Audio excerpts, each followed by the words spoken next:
एक एक दाने का हुसैन तुझे हिसाब देंगे। मत समझना ये चीज़ें रायगां जाती हैं। आंसू जो आंखों से बहाते हो ना, एक एक कतरा जमा हो रहा है।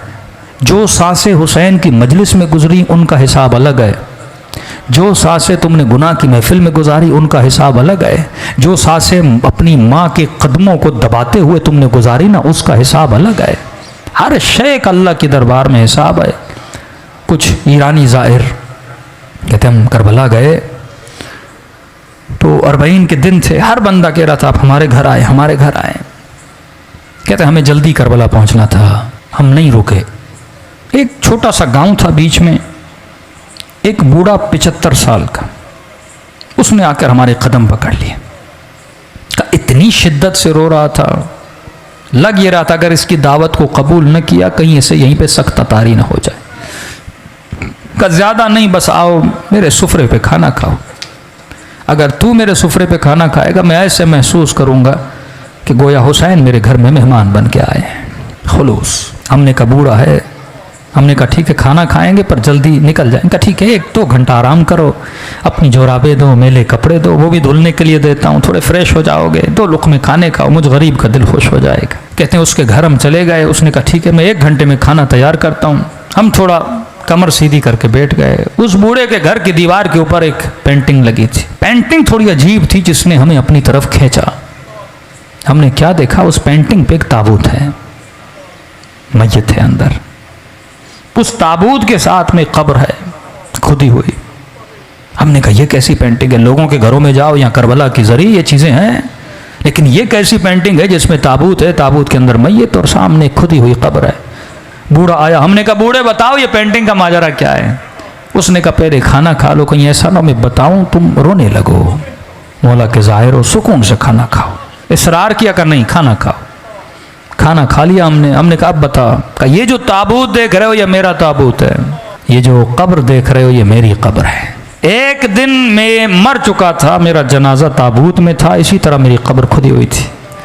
आज जो मैं तुम्हारे सामने जिंदा हूं ना, ये हुसैन की दुआ का नतीजा है। ऐसे कई मौजूज़े हो चुके हैं। का जरा समझा तो कहना क्या चाहता है? का मेरे पूरे गांव वाले से पूछो कि ये बूढ़ा जिसके घर हमने खाना खाया है इसका माजी कैसा था, तो सारे गांव वाले गवाही देंगे हमारे गांव में इससे बड़ा कोई फासिक नहीं था। मुझे नहीं याद कोई ऐसा गुनाह था जो मैंने नहीं किया। मेरा हुसैन इब्न अली से लेना देना नहीं था। मेरी एक अपनी गफलत की ज़िंदगी थी। सद्दाम वासिल जहन्नुम हुआ, 40 का सिलसिला शुरू हुआ। मैंने देखा जोक दर जोक कुछ लोग हैं जो करबला हुसैन की ज़ियारत के लिए जा रहे हैं। मेरा दिमाग तो था ही शैतानी ना।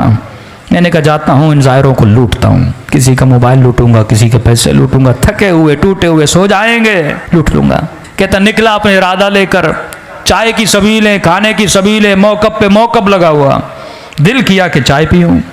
एक मौकब पे गया, मैंने कहवा उठाया, पीना चाहा। उस जवान ने मुझे पहचान लिया कि मैं चोर हूँ। उसने कहा कहवा नीचे रख, ये सबील हुसैन के ज़ायरों के लिए है, चोरों के लिए नहीं है, दूर हो जा हमारी सबील से। बुरा लगा। मैंने कहा कोई बात नहीं, आगे दूसरी सबील से पी लूँगा। आगे बढ़ने लगा, एक बूढ़े ने देखा जो सबील के अंदर था, कहा इधर आ। मैंने कहा क्यों आऊँ, चाय तो तुम पिलाने नहीं देते। कहा शर्म नहीं आती, सारे गाँव वाले मदद कर रहे हैं, हुसैन की ज़ाहिरों की खिदमत कर रहे, तू खिदमत नहीं करेगा?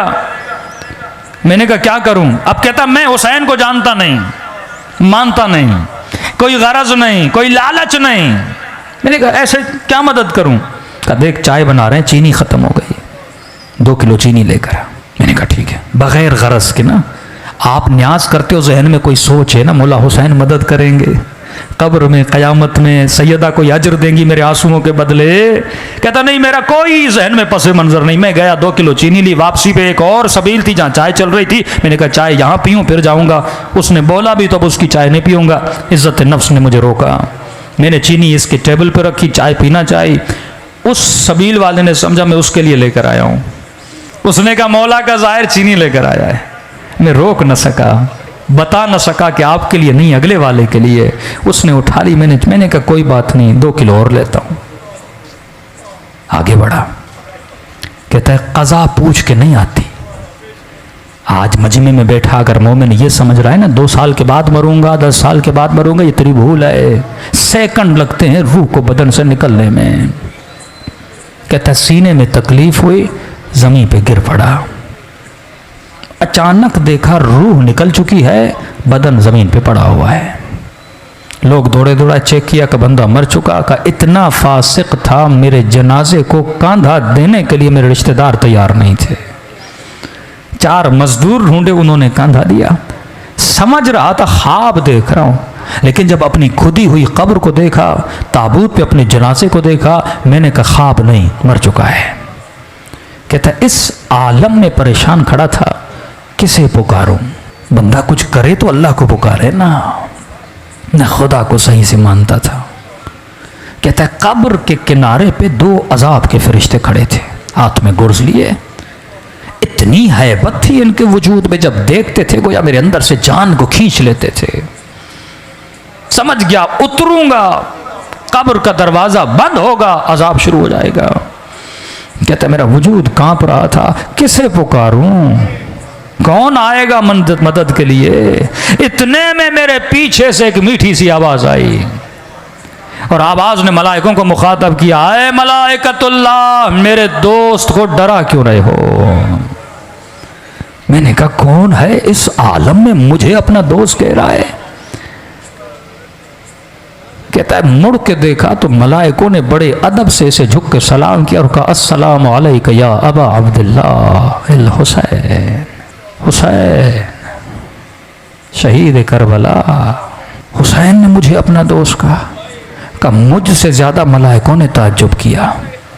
कहा मौला ये रहा इसका नाम आमाल, दूर दूर तक आपके किरदार किसके अंदर खुशबू नहीं है, यह आपका दोस्त कैसे बना?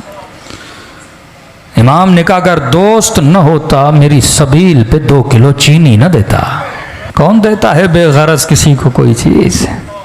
कहा हुसैन गुनाह बहुत है, 2 किलो चीनी की कीमत क्या? ये हुसैन है, जरा जरा चीज का हिसाब रखता है हुसैन, ये करीम है। अजीब जुमले इस बूढ़े ने कहे कि सुनने वाले ईरानी सारे जाहिर रोने लगे। कि इतने करीम है, हमें पता नहीं था मौला हुसैन का। इमाम ने कहा 2 किलो चीनी के अंदर जितने चीनी के दाने थे, हर दाने के एवज इसका एक गुनाह मिटा दो। कहा मौला मिटा दिए, अब भी गुनाह बहुत है। कहा 2 किलो लेने गया था, ली नहीं थी। अगर तू करबला जाने की नीयत करे, बीच में मर जाए ना, सवाब लिखा जाएगा। आया तो था ना, नीयत तो की थी ना। इमाम ने कहा दानों को काउंट करो, हर दाने के। बस कहने लगे मौला हुसैन अब भी गुनाह बहुत है। बूढ़ा रोकर अपना सर पीट के कहने लगा, जब ये कहा ना मौला अब भी गुनाह ज्यादा है, कहता मैंने सर झुका लिया, अब हुसैन क्या देंगे, कुछ है ही नहीं। क्या मौला हुसैन ने कहा और कितने किलो की जरूरत है? हुसैन खुद खरीद के देगा। का एक शफकत भरी निगाह से मुझे देखा, कहा वापस चला जा, और बन के वापस आना। अब अगली बार जब आओ ना, हुसैन को मलाइकों के सामने शर्मिंदा होने न देना। तभी फरमाया एक आंसू के बदले में हम तुझे और बना देते हैं। ये मत समझो आंसू निकलते हैं रायगां चले गए का, नहीं। सैयदा ज़हरा अपने रुमाल में जमा करती है।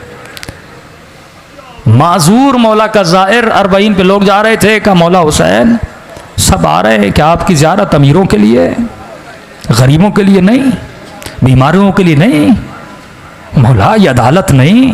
रात को सोया, ख्वाब में इमाम हुसैन नजर आए। इमाम ने फरमाया अगर आ सकते हो करबला आओ, लेकिन अगर नहीं आ सकते ना, हम करीम हैं, घर बैठे तुझे सवाब ज़ियारत अता करेंगे। का मौला करूं तो क्या करूं? का बस मुझ गरीब हुसैन को एक सलाम करो। बोला एक सलाम का करो, लेकिन निशानी बता रहा हूं, अगर सलाम करते हुए न चाहते हुए तेरे आंखों से आंसू निकल आए, ये मत समझना ये तेरे आंसू हैं, हुसैन ने तुझे तेरे सलाम का जवाब भेजा है। वल्लाह खुदा ने किसी को ऐसे करीम इमाम नहीं दिए जैसे आपको दिए। दिलों को करबला लेकर चलो। मेरी आदत है मसाइब अहले बैत को सलाम से शुरू करता हूँ। ऐसे सलाम करो जैसे ज़ैनब ने अपने भाई को सलाम किया था।